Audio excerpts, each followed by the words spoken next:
Hello. The Divine Code reading for November 10th, pages 311 and 312. We're finishing up the chapter, Which Parts from a Living Animal are Prohibited to be Eaten? Halakha number 11.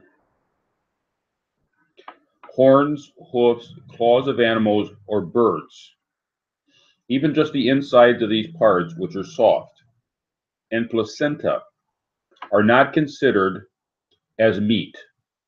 The prohibition against eating meat from a living animal does not apply to them, and one is not liable for this. Rambam, The Laws of Forbidden Foods, 4:18 and 9:7, and the Sources of Ritual Impurity, chapter 1. So we learn from the laws of ritual impurity that meat can impart ritual impurity on a Jew in certain circumstances. Therefore, from that, we can learn what is considered meat. And this list of items are not considered meat, and therefore they're not considered in the prohibition against eating from a living animal because it's not considered meat.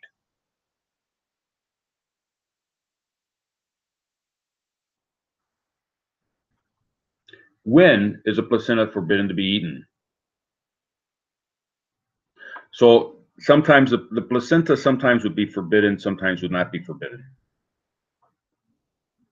When it is removed from a pregnant living mammal before, or they would also include human in this, before it gives birth.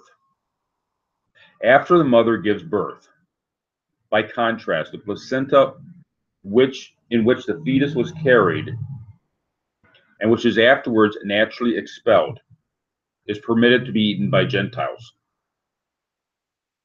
See Rambam and Ravad, Laws of Forbidden Foods, 5:13, regarding Jewish dietary law, for which a placenta is partially emerged from a kosher animal and the animal slaughtered.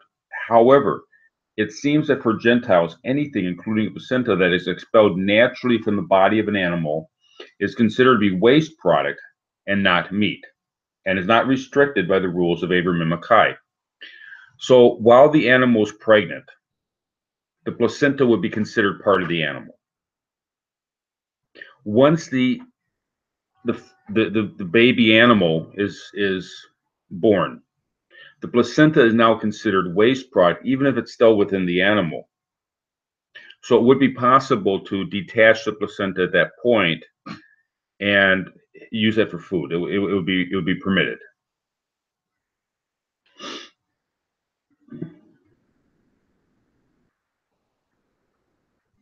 Similarly, if a pregnant animal dies or is slaughtered, the placenta is permitted,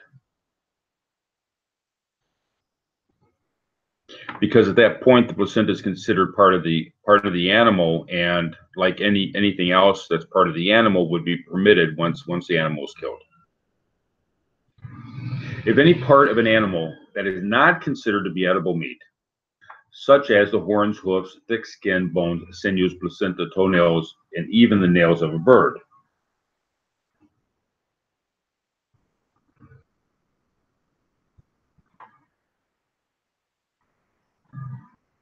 so this would be similar to the list that was given at the beginning of this topic. See the Rambam, The Laws of Forbidden Foods, 4:18. Is severed before the animal dies, one who eats them is exempt from punishment. As was explained, it's not considered meat, but it is nevertheless forbidden to do so. So it's forbidden. It's not a punishable in front of the court offense. It's not a strict Torah halakha, but it is forbidden to do this. And we see this explained more, Rambam, Laws of Forbidden Foods, 4:18. And this is basically a offense. It's considered improper. It's both for two. It's considered improper to do so. It's not a proper character trait, and might lead a person to eating other parts of the meat. If the person is just eating the hoof, he may be led to eating a little bit further up from the hoof, which would get into the meat. So it's just forbidden, period. Plus, it's considered it's considered animal cruelty to remove these things. But even in the case where it would not be considered animal cruelty, it would still be forbidden.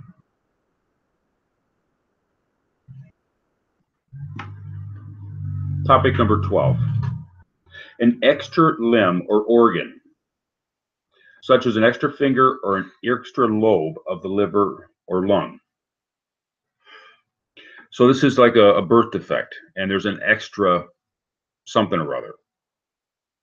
So is that extra something or other, if it's not normal for the animal, would that be considered a proper limb, or would it be just considered extraneous and not considered a limb? Is considered as an ordinary limb or organ. For these, one is equally liable for the prohibition of meat from a living animal. And Rima Yordea, chapter 62. So if there's an extra limb from a birth defect, and the person cut off that extra limb, they would be liable for eating the meat from that extra limb if the animal's still alive. Even if the additional limb or organ would ultimately cause the animal's death. For example, 2 livers or 3 hind legs. It is considered as part of the animal, and for these two, one is equally liable for the prohibition. So the thought could be, well, they're going to take this extra liver out of the animal in order for the animal to live. That extra liver would still be prohibited as a Torah violation. No different as from any other organ that was removed from the animal while the animal was alive. It's a Torah prohibition, and there's no way to get around that. It's considered part of the living animal.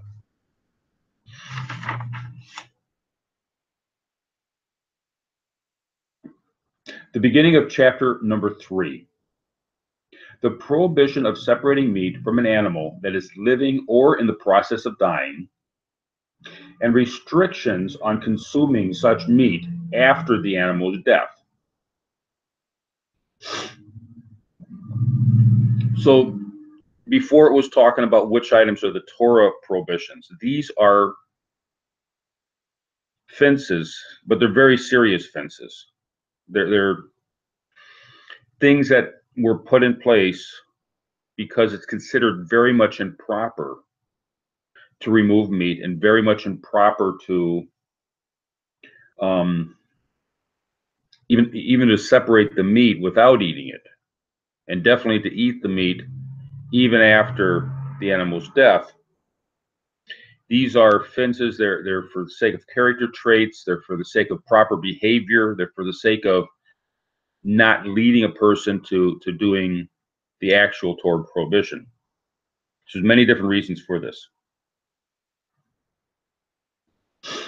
Topic number 1.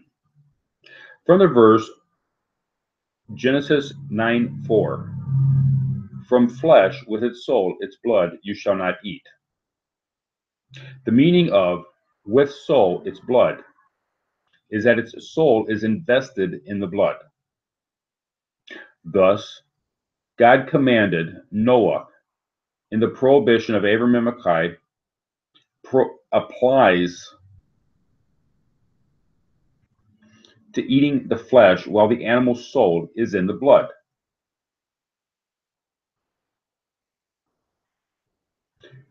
This is the exclamation of Rashi on the verse, and similarly according to Targum Yochanan. Therefore, eating severed flesh is counted as a capital transgression for the Gentile only, while the land mammal, domestic or wild, from which the flesh was eaten, is still alive.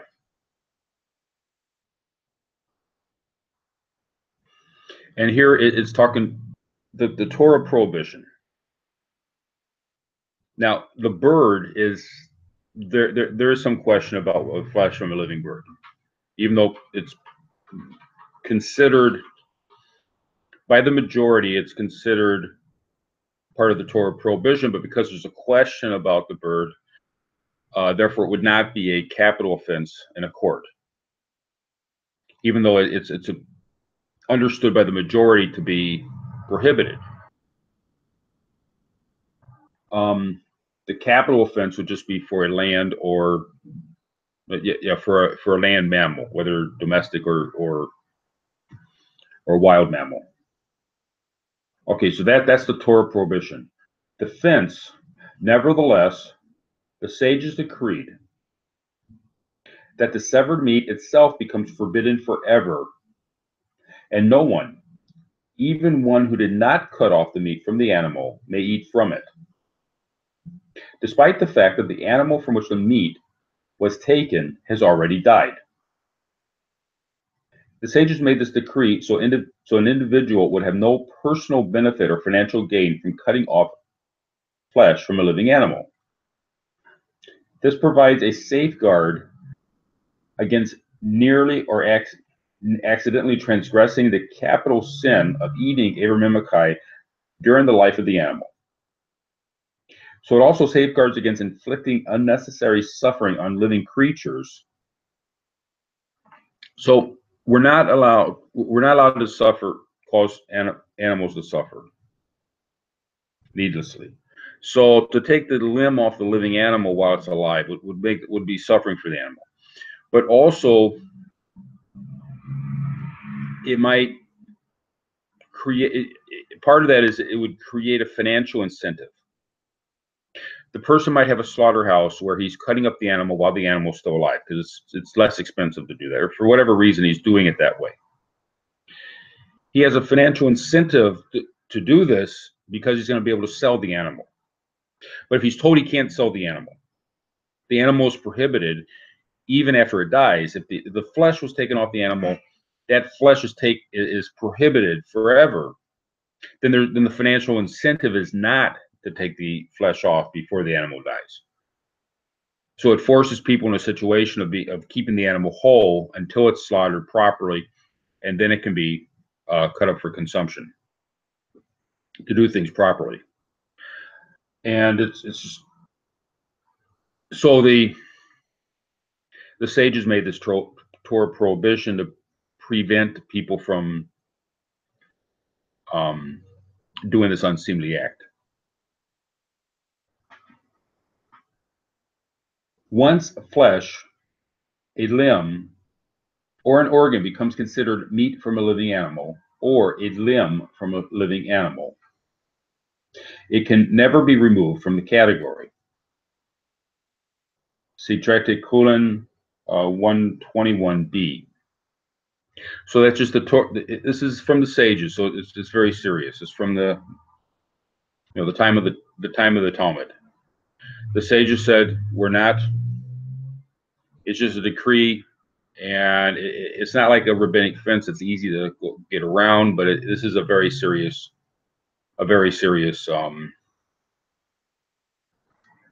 rule, rabbinic rule. Thank you.